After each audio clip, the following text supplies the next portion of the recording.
Hello my dear students, welcome to my channel once again. आज हम लोग देखेंगे connection of resistor in series.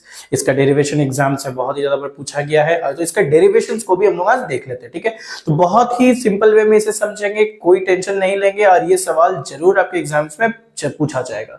तो देखिए, आप यहाँ पे सर्किट देख सकते हो, R1 R2 R3 को मैंने सीरीज में लगाकर रख दिया हुआ है।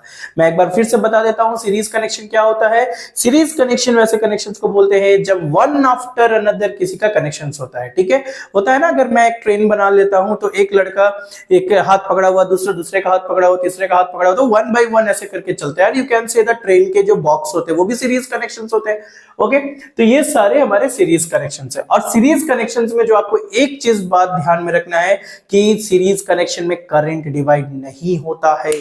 माइंड में फिट कीजिए, सीरीज कनेक्शंस में करंट का डिवीजन नहीं होता है। ठीक है, तो देखिए, ये वोल्टेज यहां से प्लस और माइनस का कनेक्शन हो गया तो करंट यहां से निकलेगा, करंट यहां पे जाएगा। जो करंट R1 को मिलेगा, R1 के पास एक करंट घुसा, ठीक है, वही करंट R2 के पास जाएगा, उतना ही करंट R3 पे जाएगा। तो there is no division of current. क्यों? क्योंकि करंट के कोई दूसरा पाथ तो मिल ही नहीं रहा है।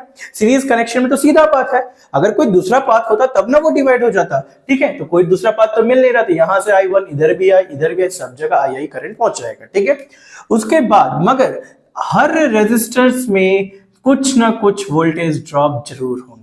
ठीक है, अगर मान लिया जाए एक तसला में बहुत सारा खाना है और 5 इंसान को लाइन से बिठा दिया जाए तो तसला का खाना थोड़ा थोड़ा करके सबके पास जाएगा, फूड जो भी पार्टिकल है सबके पास थोड़ा थोड़ा जाएगा। तो जरूरी तो नहीं है कि सबको आप मतलब क्या हो जा रहा है कि पूरा बराबर ही मिल रहा है। ठीक है, तो जो फूड आइटम्स है वो कम होते जा रहे हैं ना, तो जो वोल्टेज सोर्स है वो धीरे धीरे कम होता जाएगा और V1 V2 V3 तीन पार्ट्स में डिवाइड हो जाएगा। ठीक है, तो बट सम जो वोल्टेज के होंगे वो क्या हो जाएंगे, V1 plus V2 plus V3।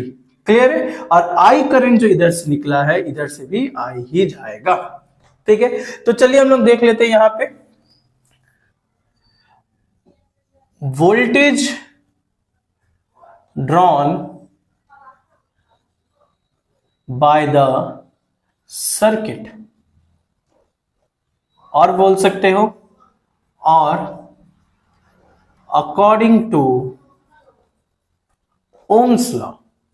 ठीक है, ओम्स लॉ के अकॉर्डिंग क्या हम लोग सीखे, V इक्वल्स टू IR। ये तो लोग पढ़े ना, ओम्स चाचा हमारे यही बताए भाई, V directly proportional to current. ठीक है, बट या सो वोल्टेज ड्रॉप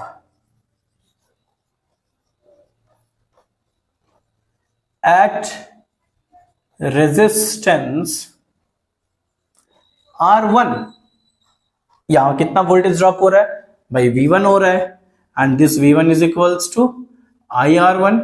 मैंने इसका एग्जांपल कोई क्वेश्चन नंबर 1 दे दिया। आगे बढ़ते हैं,